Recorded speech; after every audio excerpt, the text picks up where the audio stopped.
अस्सलामुअलैकुम। अगर आप भी इसी तरह के सुपर क्रिस्पी फूले-फूले गोलगप्पे घर पे बनाना चाहते हैं तो आज की वीडियो को आपने कहीं पर भी स्किप नहीं करना। बिल्कुल आसान रेसिपी लाई हूँ और परफेक्ट मेजरमेंट के साथ सारी टिप्स एंड ट्रिक्स मैं आप लोग के साथ शेयर करूँगी। इन टिप्स को फॉलो करके जब आप गोलगप्पे बनाएंगे ना तो पहली मर्तबा में ही आपके गोलगप्पे बिल्कुल परफेक्ट बनेंगे। तो रेसिपी अच्छी लगे तो इसको लाइक शेयर कर दीजिएगा और चैनल को सब्सक्राइब करना बिल्कुल भी मत भूलिएगा। चलिए शुरू करते हैं इसको बनाना। डो बनाने के लिए हमें चाहिए 1 कप सूजी, मोटी या बारीक कोई भी सूजी आप ले सकती हैं। 1/4 कप या फिर 2 खाने के चम्मच भरकर इसमें मैदा डालेंगे। 1 चाय का चम्मच नमक डालेंगे और 2 चुटकी इसमें जाएगा बेकिंग सोडा।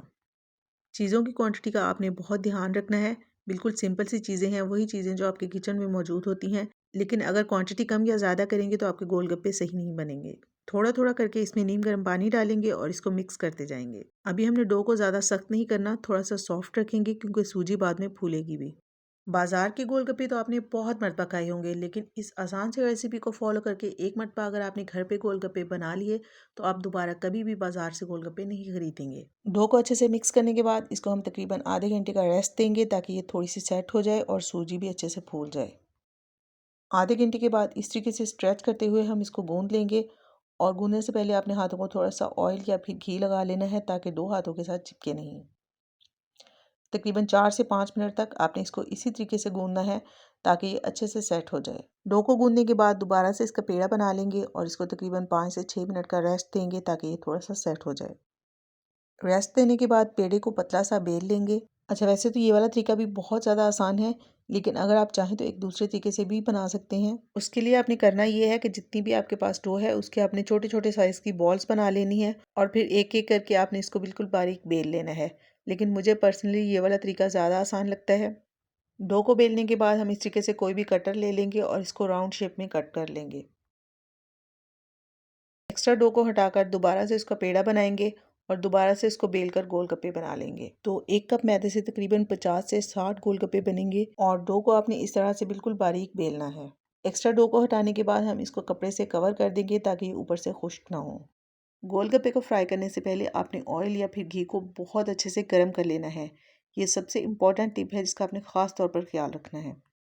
और गोलगप्पे को ऑयल या फिर घी में डालने के बाद आपने इस तरीके से उसको चम्मच के साथ प्रेस करके रखना है जब तक कि वो फूले नहीं। क्योंकि अगर आप इस तरह से प्रेस करके नहीं रखेंगे तो आपके गोलगप्पे बिल्कुल भी नहीं फूलेंगे, वो पूरी की तरह बन जाएंगे। तो दो बातों का आपने खास तौर पर ख्याल रखना है। एक तो आपको ऑयल बहुत अच्छा गर्म होना चाहिए, दूसरा आपने गोलगप्पे को ऑयल में डालने के बाद उसको चम्मच के साथ लाजमी प्रेस करके रखना है। और ये देखें, जितने भी गोलगप्पे हमने घी के अंदर डाले थे वो कितने अच्छे से फूल गए हैं। अच्छा सा गोल्डन कलर आने तक और बिल्कुल क्रिस्पी होने तक आपने इनको फ्राई करना है। और गोलगप्पे घी में डालने के बाद जब वो अच्छे से फूल जाएं तो फिर आपने फ्लेम को मीडियम कर देना है और मीडियम फ्लेम पर इसको तकरीबन 1 मिनट तक पकाना है। जो गोलगप्पे अच्छे से फ्राई होते जाएंगे उनको हम एक अलग बर्तन में निकालते जाएंगे और साथ साथ और गोलगप्पे हम इसमें डालते जाएंगे। तो जब तक मैं इनको फ्राई कर रही हूँ आप लोग जल्दी से वीडियो को लाइक कर दें और एक प्यारा सा कमेंट आपने लाजमी करना है। और ये भी ज़रूर बताया करें कि किस शहर या फिर किस गांव से आप मेरी वीडियो को वॉच कर रहे हैं। और अगर आप मेरी ये वीडियो फर्स्ट टाइम वॉच कर रहे हैं तो आपको मेरे चैनल पे खुशामदीद सब्सक्राइब करके जाइएगा और बेल आइकन को भी लाजमी प्रेस कर दिया करें ताकि मेरी मज़ीद वीडियोज़ आप तक पहुँच सके। तो यहाँ पर सारे गोलगप्पे मैंने फ्राई कर लिए हैं। आप लोग देख सकते हैं कि माशाल्लाह कितने ज़बरदस्त, कितने क्रिस्पी बनकर तैयार हुए हैं। और मज़े की बात यह है कि आप इनको जिप लॉक बैग में डालकर फ्रिज में रख लें, काफ़ी दिन तक आप इसको इस्तेमाल कर सकते हैं। ये बिल्कुल भी सॉफ्ट नहीं होंगे, ऐसे ही क्रिस्पी रहेंगे। खट्टा पानी तैयार करने के लिए हम एक बोल में हंसपे ज़रूरत पानी लेंगे। इसमें हम पुदीना, धनिया और सब्ज़ मिर्च की चटनी डालेंगे।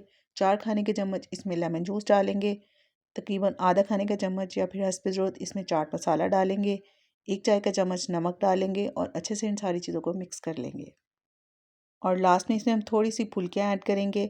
और अगर आपको बहुत ज़्यादा खट्टा पानी पसंद है तो आप इसमें थोड़ी सी टाटरी भी डाल सकते हैं। इस तरीके से प्लेटर बनाकर आप गोलगप्पे सर्व कर सकती हैं। मैंने यहाँ पर लिए हैं उबले हुए चने, उबले हुए आलू, थोड़ी सी बारीक कटी हुई प्याज, थोड़ी सी टमाटर। इसके अलावा मैंने यहाँ पर ली है इमली की चटनी जो कि मेरे पास पहले से ही बनी हुई थी। जो हम दही बड़े वगैरह में यूज़ करते हैं ना, ये वही वाली चटनी है। तो सारी चीज़ें थोड़ी थोड़ी डालकर हम गोलगप्पे की फिलिंग कर लेंगे। फिर ऊपर से डालेंगे इमली की चटनी, थोड़ा सा दही और खट्टे पानी में डिप करके हम इसको सर्व करेंगे। तो ये थी आज की बिल्कुल आसान सी रेसिपी। ट्राई ज़रूर कीजिएगा और लाइक शेयर सब्सक्राइब करना बिल्कुल भी मत भूलिएगा। फिर मिलते हैं इंशाल्लाह बहुत जल्द एक नई रेसिपी के साथ। Thanks for watching. अल्लाह हाफिज़।